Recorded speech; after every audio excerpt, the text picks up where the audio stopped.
Jésus en a parlé. Donc les fake news, ce n'est pas quelque chose qui naît aujourd'hui. Ça date depuis longtemps avant notre existence. Alors, mes chers amis, l'information doit se vérifier avant de la diffuser.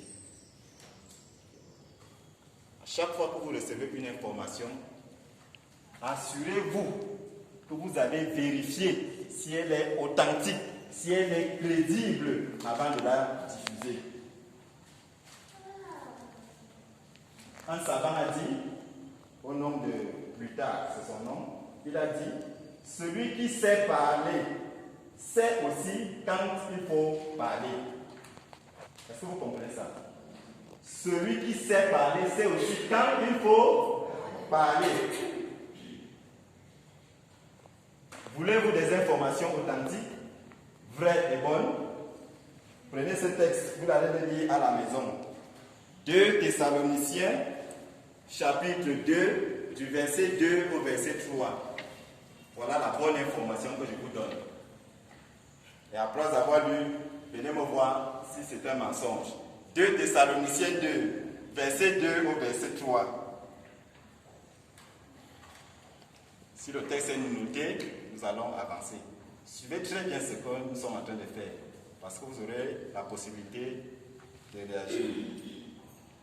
Avant donc de passer au troisième point, le dernier, le cas pratique que nous allons faire, permettez-moi de vous rappeler quelques mots à éviter dans toute communication.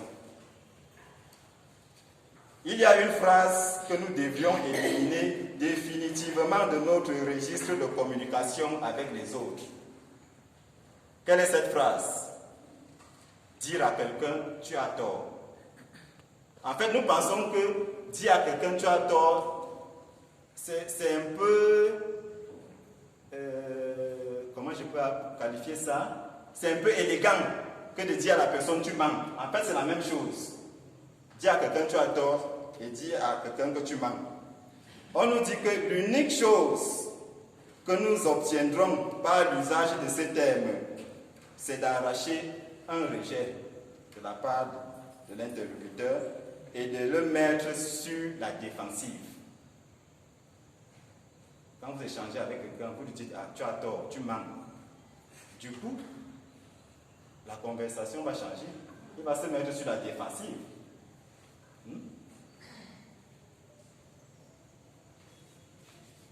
Par ailleurs, on nous propose quelques alternatives beaucoup plus efficaces lorsque vous voulez faire signifier votre objection, lorsque vous n'êtes pas d'accord avec quelqu'un.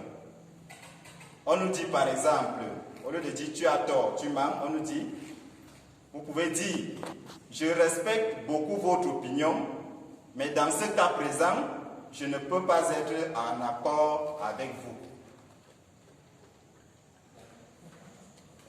Alors, passons à présent au dernier point, cas pratique. Dans ce cas pratique, nous allons travailler sur la gestion de la crise. Loin de moi l'idée de réveiller en vous les mauvais souvenirs d'une situation que nous avons tous récemment connue, à savoir l'incendie d'un de nos biens. Mais comme il est connu de tous, je voudrais le prendre pour exemple, pour que nous comprenions bien ce que nous allons faire.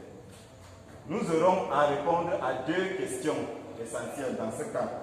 Première question, que devons-nous faire quand il y a crise à l'église? Que devons-nous faire quand il y a crise à l'église? Deuxième question, quelle attitude doit adopter le communicateur? Alors, en prenant pour référence le cas de crise que nous avons tous connu récemment, est-ce que quelqu'un dans la salle